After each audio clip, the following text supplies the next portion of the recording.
Rashida Jones plays Laura in the father-daughter adventure comedy film On the Rocks. I'm at Noble Gold Derby. And Rashida, I want to ask you, what did you learn through making this film? That's a big question. What did I learn? I learned that, what did I learn? I learned that Bill Murray is very deserving of his legendary status as a human being and as an actor, and a friend. I learned that in retrospect, in hindsight, how much I love and appreciate New York City. And because we snuck this one in at the buzzer right before lockdown, it really does feel like immediately like a nostalgic. So I learned that I still love New York because sometimes I question it, and that I'm already feeling like I miss it during this time. And I think I learned that I'm not the only person who has kind of like this this kind of melancholic quality of being like middle-aged and trying to figure out how you fit into your own life, because I feel like that this character that Sofia wrote is very much like an archetype for a woman of a certain age and what she's going through, and I relate to that. That's it. Yeah, That's the end of my answer.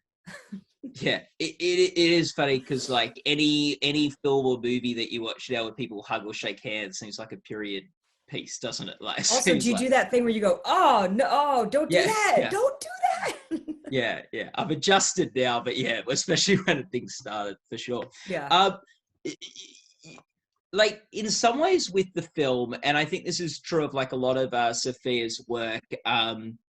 It's the small moments that I think sort of capture a lot, and I think Bill Murray always says through the film, or Felix does, sort of maybe nothing but.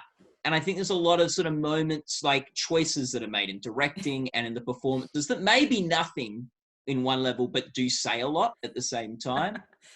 Right. Is Yeah. is this is there a smaller moment that you're particularly fond of, or that from the film?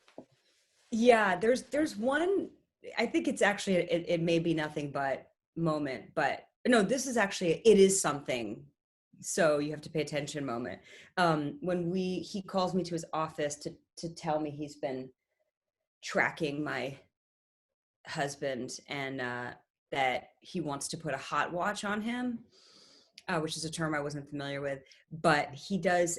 It really feels like Bill found his character in that scene, because he does this like spy turn, this like dramatic spy turn where he's wearing like a turtleneck and a blazer, and he's facing the mantle, and he turns back to me to say he's going to Manzanillo, or whatever he says about Manzanillo. But that moment, it's like that's the moment Felix became a professional spy, to nobody's benefit at all. But I'm just like, what? Come on, what is a hot watch? And let's get out of here.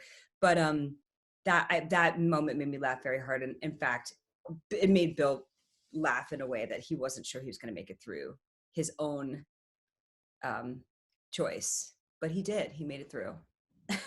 Yeah, there you go. Uh, and I think, like, speaking sort of to that, I don't think we see this in Bill's performance, but we definitely see it in yours. Um, you say a lot without saying anything sometimes. And can you think of a choice you made in how you reacted to things in the film? Yeah, I mean, I think this was particularly challenging for me because I'm a pretty outspoken person. So to be more reserved and to listen and to internalize a reaction is, that is challenging for me, and something I wanted to make sure that it came across, in a multi-layered way. But I think, there's a scene when we're having lunch, and he's speaking Russian to the waitress, and he's asking if she's a ballerina and all this stuff. And then he's at the end of one of his long theoretical runs about why, men are attracted to certain types of women, and he lands on, impregnating, like catching a woman to impregnate her just as the waitress comes back. And everything is kind of said in my face, which is like, I am mortified. I'm so sorry to you that you have to be here and witness this moment. Welcome to my life. And also there's nothing I can do. Yeah. But I say nothing. Yeah.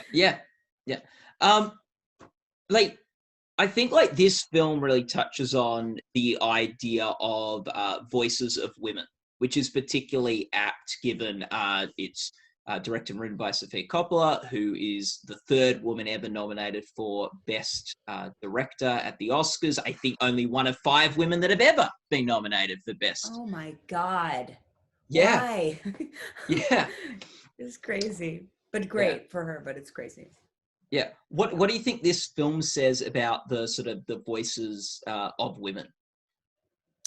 Well, what I love so much about Sophie as a filmmaker, take out the gender thing, is that she has such a delicate touch and such a defined atmosphere where it's like the minute you start watching her films, you know where you are and you know where you're going to be for the next 90 minutes to 2 hours.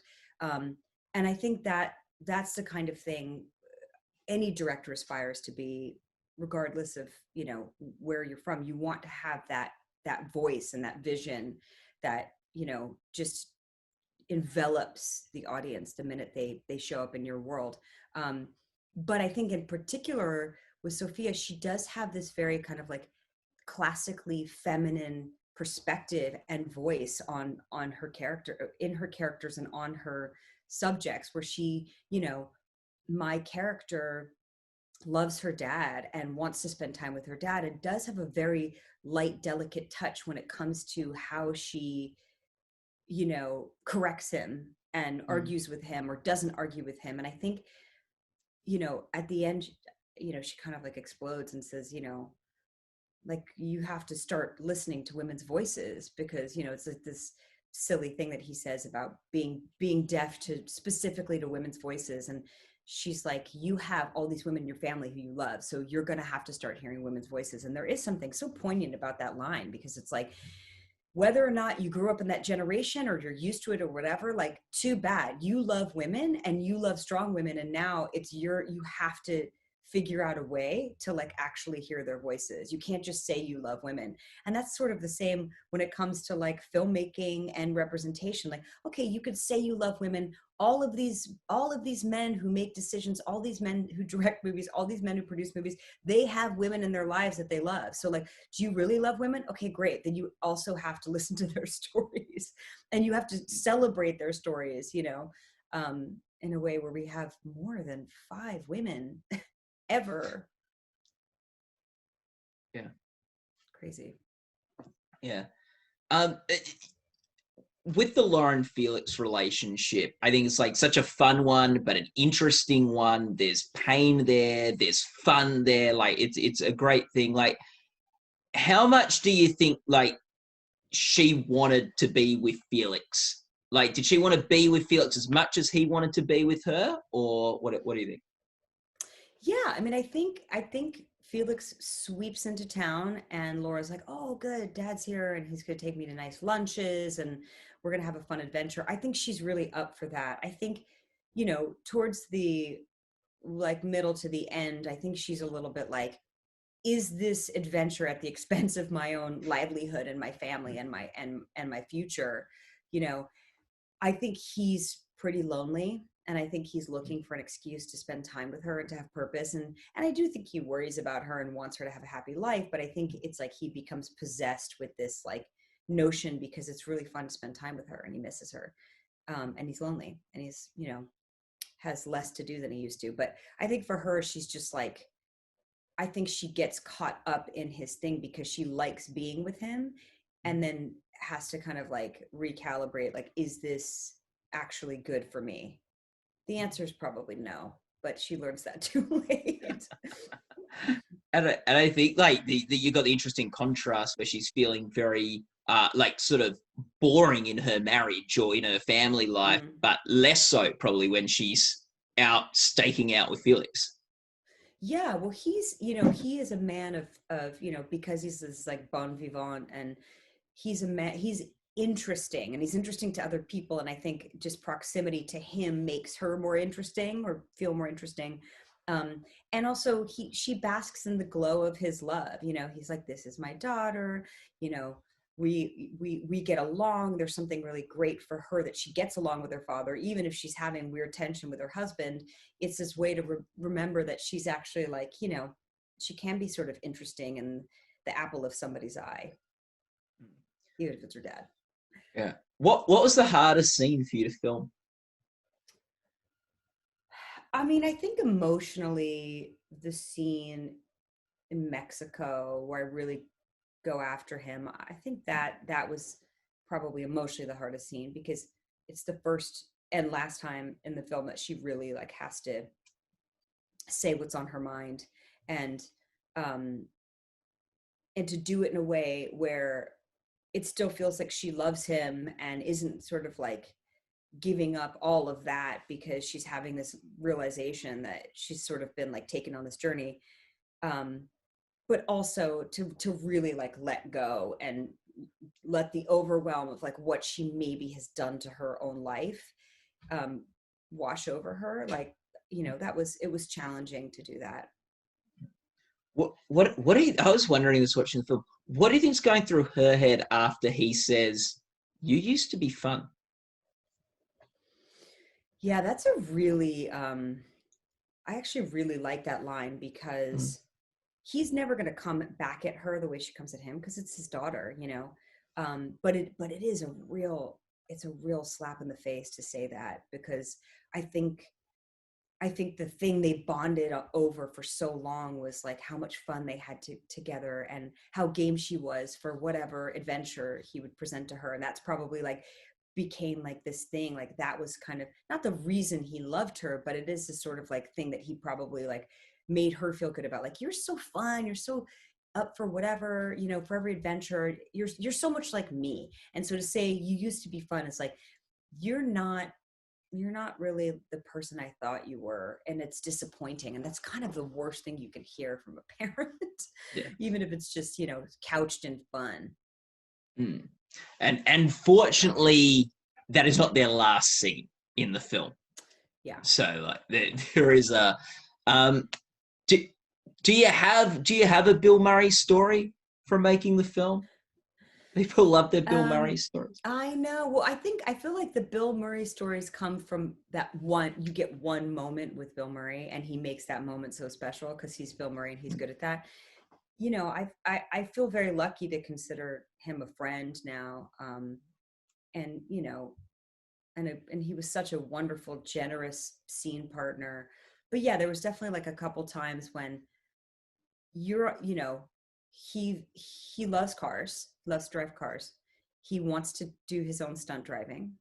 So he relented at some point and let the stunt driver take over with the kind of like, you know, hairpin turns and stuff. But he did a couple times when we were in that Alfa Romeo. He would just like take off and like ditch our, follow van and our police escort and just like zoom up the highway. And actually once we got pulled over by a cop.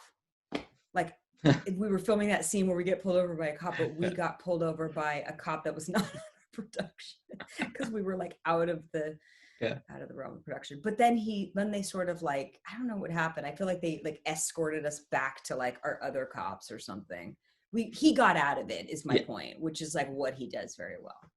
Yeah, very good. A good rehearsal for the scene in the film. Exactly. The Now, we're an awards website, and you are a Grammy Award winner, Rashida. You've won a Grammy.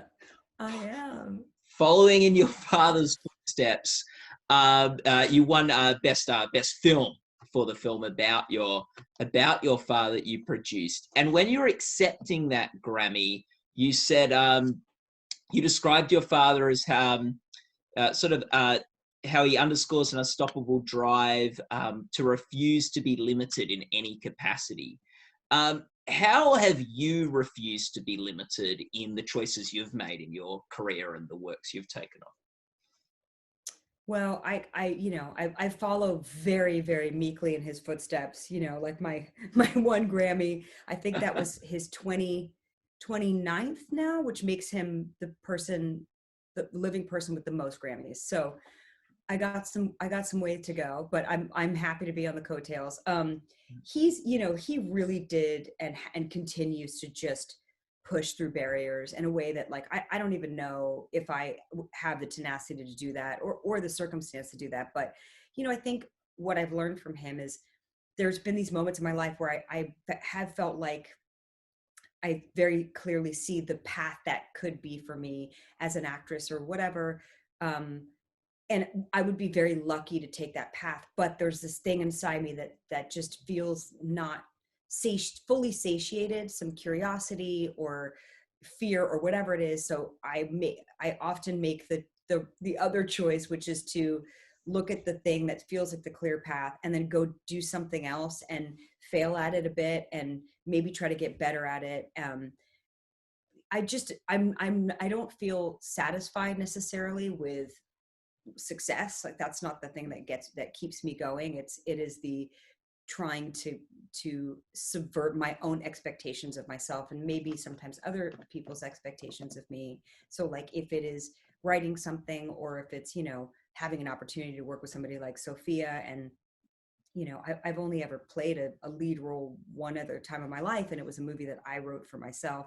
And I wasn't really looking to do that, but when somebody like Sofia asks you to do that, you jump at the chance, and it's scary. And I still have a lot of feelings and doubts about myself and my ability to perform and hold this movie. But I had to step up to the challenge.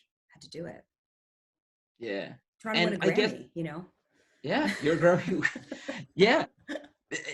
And I guess, given all that, looking back on, like, you're saying you had a lot of doubts going into On the Rocks. How do you look back on that experience, and what are maybe you most proud of having completed that film? Well, yeah, I mean, I think so much of this is trusting your director, because as an actor, you have to just be available and show up and trust your director. And I really trust Sophia. She knows herself as a filmmaker, and I just feel so happy to land in her orb. So I'm just proud. I'm proud to be, like, it's cool to watch a movie and think, like, oh my God, I'm in the Sofia Coppola universe. Like, I'm actually there. And I think probably the thing I'm most proud of is that I was able to play this character that's slightly different from myself, that is sort of internal and not reactionary, and like kind of more thoughtful and paced in the way that they respond. And I do feel, I mean, I don't know, it's for other people to decide, but I do feel like I did bring some life and color and dynamism to that internal life in a way that I've never had a chance to do before. So that's cool. Yeah, that's so great. And Rashida, thank you so much for chatting with us and sharing with us your experience of making the film. All the best of luck for upcoming awards and nominations down the pipeline for On the Rocks. And people watching this can go to goldderby.com, where they can join the discussion about entertainment awards and predict awards in our prediction center. Thanks so much, Rashida. It was great. Thank you.